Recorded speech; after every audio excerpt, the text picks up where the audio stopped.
Welcome to Tech Talk Tuesday for another edition of News and Fun and Neal. That's right, because I'm neither of those. You,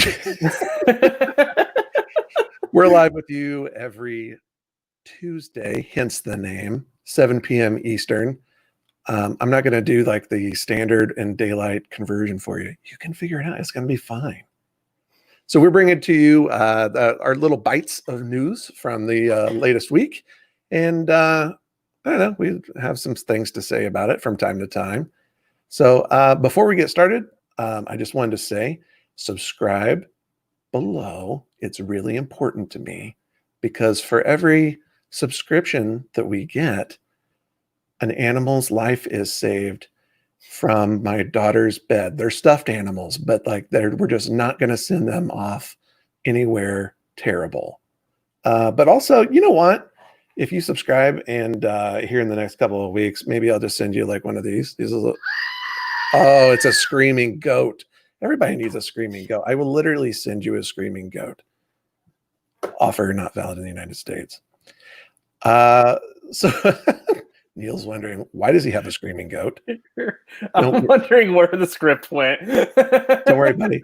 I've got a screaming goat for you. Yes. Thank you. I knew that was your concern. Yes, that was my concern. Let's go ahead and get started. So AR is like a huge topic that we're talking about. I feel like just about every week, and it's certainly something that we're talking about inside our company, how to kind of push AR and VR forward in public accessible ways that actually make sense. Etsy has actually rolled out AR within their app, which I think just makes sense, right? Because there's a lot of arts and crafts and furniture even, right? There's all kinds of things that you can find on Etsy. I'm not going to do like the blurb of, sales pitch for Etsy for them. Yeah, they're not a sponsor. But I think this is awesome. I think the ability to actually take this and I don't even know how many products are probably in that marketplace, but the ability to like kind of really visualize that within your home, because my guess is over 50% of the stuff is probably home-based goods. I think that's a huge win. And honestly, it pushes kind of AR forward. So good job, Etsy. We're happy to hear that. Yeah, it's really kind of interesting. I don't use Etsy that often, but Betsy does. So my wife does. Etsy? Yeah. So yeah, I mean, I think that this is something that she would use for sure. I'm curious to know like how far they want to expand that because right, just from the picture, it looks like it's mostly like wall art and things like that, which is great. But it'd be really neat if they could expand that to other things, say like a T-shirt or something like that. That'd be pretty cool. I still want Claire. Did you ever see the movie Clueless? And where Claire, yeah, that's right, I'm doing it. She had like this little virtual mirror thing, which now they're kind of starting to do with like a fitness, like in a fitness kind of way. But, oh yes. Right, but we're overlay the clothes and stuff, and she could literally go through it. My daughter would love that. So let's you know what? Let's just go build that. That's the next thing. That sounds like what you want that, Matt. I need to know if my dress is going to look good that day with the hair. Exactly. Don't judge me. Well, the FDA just approved the first prescription video game. The game Endeavor RX was authorized by the FDA to be prescribed to kids between the ages of 8 and 12 for ADHD. The game actually underwent 7 years of clinical trials that studied hundreds of kids to see if it actually made a difference with their symptoms. This does not mean that parents should ditch the old medication and flock to this game, but studies are showing that it does help, but it isn't a complete replacement for traditional medication for ADHD. Either way, this will probably go down in the history books because this is the first time that we've ever really seen this. And I think that it's freaking cool. Yeah, I was blown away to see this. Like it actually it looks well done. Like it doesn't look like something that's kind of cobbled together or whatever. I don't know why I would have this like vision of maybe it not being as well done and more clinical, and I don't know, a lot of black and white, and Yeah, I don't think I would expect it to be like such or so like visually appealing. There you go. Because yeah, I mean, when I think of the first video game that's going to be like a prescription drug, so to speak, I would not think that it would be a visually appealing thing or targeted at kids even. That's so fair. I mean, it's really neat, and I hope that we can see more things like this instead of resorting just to the traditional medication. Yeah. And if they play for too long, is that prescription abuse? Like, I really don't know. I was reading though that like obviously there are some side effects with like headaches and things like that, but it's things that you're going to get staring at a screen more than likely. Like, you know what I mean? And it's way less than like the traditional medications have. So yeah, I mean, it could be a great resource for parents to use on their kids to help with some of those tendencies. Well, it's good to hear an uplifting story that doesn't involve video games causing someone to get shot or something like that. Yeah, whatever. violence in video games. Yeah, it's so real. In other news, Google is partnering with Parallels to bring Windows apps to ChromeOS. You can literally read it. It's right there. Thanks, Engadget. Now, what I like about this actually is I've used Parallels in development to put the Windows, to actually put Windows on a Mac, which I know you can dual boot and you can do all those things. But the cool thing about Parallels is it actually lets you do a real install like you would dual boot, but window in that second dual boot inside your Mac. And it sounds like they're going to do something similar for Windows. And since this is Chrome OS, I mean, you think about the commodity hardware that's out there in the form of Chromebooks, especially for students. I've got one. I mean, I love it. Like, it's lightweight, portable, and man, if I can run kind of even semi-native Windows apps on that of some sort, I'm a huge fan. So I can't wait to see how that goes. Yeah, I think that this is really interesting. I always like having multiple options to run other operating systems on machines that aren't necessarily that operating system. Right. Because like there's just so many things, particularly because we do a lot of mobile development, which means that we need like Mac hardware to be able to do iOS. And yeah, I mean, it just allows us the freedom to use whatever machine we would like to, and not be beholden to Apple to use Mac products, even though that is what I use. I mean, you gotta just drink the Kool-Aid at some point, I think. A little bit, yeah, right. It's expensive Kool-Aid, but just drink it. It's fine. Very expensive.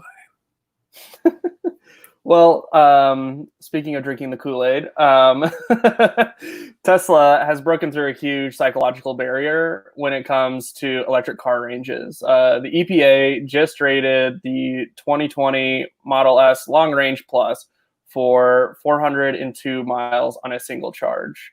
That's insane. But the improvements come from the vehicle's weight being reduced wheel drag, drive unit efficiency, and updated regenerative braking.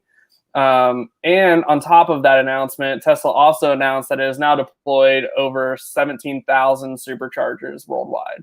And I think they've released a new update or a new supercharger that's like V3, and it's like 50% faster than their V2 model, which was insanely fast for the time as well. So, I mean, Tesla's crushing it. And it's good to see that they're kind of up in their game as everyone else is upping their game in the field there. But I mean, Tesla's still the gold standard, which is shown because I think they just got the what was it? Like they're like the biggest or best car manufacturer right now. Like they just passed Toyota like this past week. It's crazy. I mean, you're right. They're killing it, and I mean, I'm excited. Obviously, I'm a Tesla owner, not a Model S, and certainly not like the latest one that are getting ready to roll. But I think, as with all things, and you'd like to think it's like this with all car manufacturers, any incremental improvement made in one model usually trickles down and finds its way into the next. So, I mean, who knows? Maybe this will actually even improve things for like the Cybertruck, which is still yet, to roll. That'll be next year that we'll start to see kind of some of that come together. But I don't know. It's fascinating. I mean, it is mind-boggling even for me. Yeah, and one of the things that they said too was that they didn't even increase the battery size to do that. So yeah, I mean, there's still space there to increase the battery size if they need to. So I mean, it's just kind of crazy what they're doing right now with battery charging and just batteries in general. Okay. I can't believe what they're doing, really. Yeah, no doubt. Well, switching gears. Microsoft's next Windows 10 update, which, geez, oh man, I remember the good old days when it was like Windows 95 and Windows 98, and you had some semblance of change. Where now it's just like release numbers, right? Like they're not even bothering to update this. Like Windows 10, I feel like is never going to die. 10 years from now, it'll still be Windows 10. Just with some new release that you probably have to pay for again, as I did. But they're bringing back the Edge browser and as a direct integration actually into the OS again. I'm really excited about this. Just kidding, because the world has really gone and fragmented in several other like directions with the browser popularity of like Chrome, Firefox, and and those are probably the two biggies. But then you have this like hanger on in the form of Edge that really tries to remain standards compliant, does a pretty good job of that, but it just never kind of like moved out of its parents' house, right? Like it just never, I feel like, kind of got the attention that it deserved, but also just was never really ready for prime time at the right time. So I'm a little like, who cares? A little bit about like this whole Edge thing. I'm going to keep using Chrome. I don't know about you. You're a Chrome user, right? I'm a Chrome user for the most part. I'll use Firefox sometimes when developing, but I mean, for the most part, I'm Chrome. One thing I did see is that the new Edge browser is going to be Chromium based. So maybe with a switch there, it'll get some more love. I mean, I feel like if they're rebuilding it, they're going to invest some more resources into it, but we'll see. I kind of agree with you. Just let it go. You already own a huge market share in other places in tech. I don't necessarily think that you need to own a web browser, particularly when people just aren't going to hop on that bandwagon. I don't think. Right. Yeah. I don't really either.